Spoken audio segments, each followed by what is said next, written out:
In the time before the Titans, before the gods of Olympus, a great battle was waged.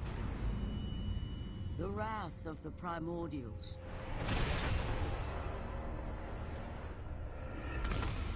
The very beings who forged the earth.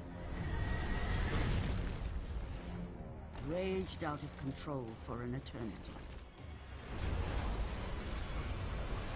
And from this rage, this madness of war, the Furies were brought forth. Neither Titan nor God, mortal nor shade, the Furies were bound to no one.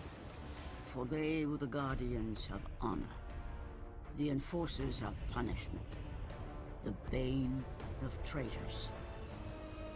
When Zeus came to power, he found he had little to fear from the sisters. The Furies sought retribution only for those whom they deemed guilty. The first of these traitors was Aegean the Hecatoncheires. When the brute pledged a blood oath to Zeus, only to later betray the king of the gods, the Furies were quick to take action. The sisters relentlessly hunted Aegean, and upon capturing the creature, tortured him without mercy. For the Furies believed death was too kind for this oath-breaker. Aegean the Hecatoncheires became an example to all. A special symbol for those who might think to break a blood oath with a god.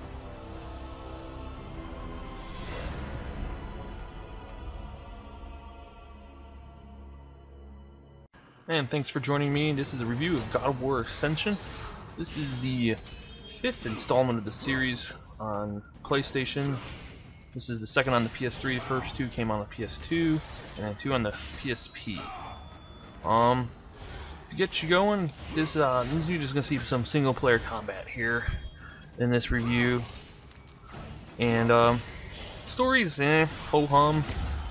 It's Kratos. It's a prequel of all the series, the whole series, and Kratos here is going after the Furies to get himself out of prison, and then eventually go after what the rest of the story is, the Ares, and then of course Zeus and all that stuff in the other games and all that stuff. But back to Ascension.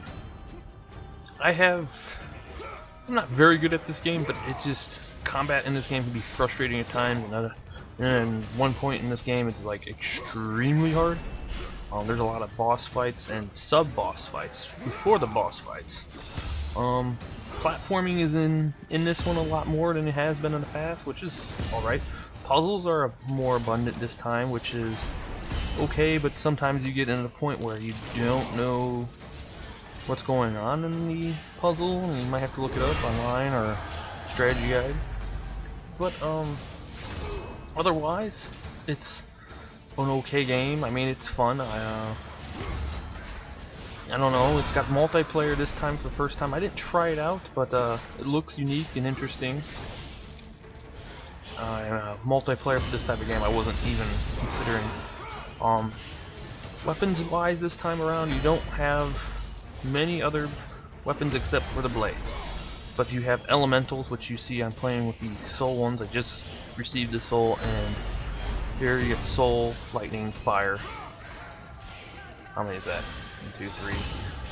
Soul, lightning, fire, and yeah, water. Yeah, I had to think water is the other one.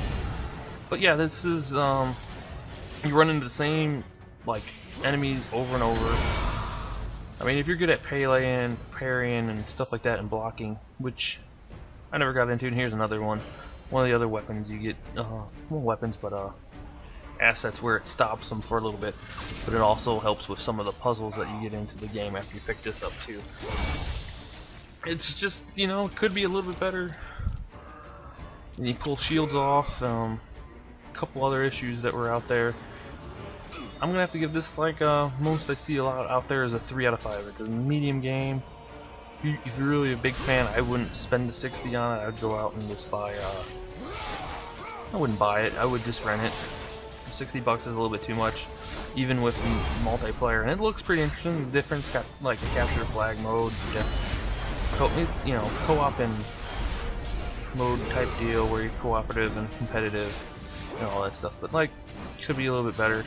I mean, I was at points in this with some of the fights, this really upset. But like I said, thanks for watching, and this is a 3 out of 5 and a rent.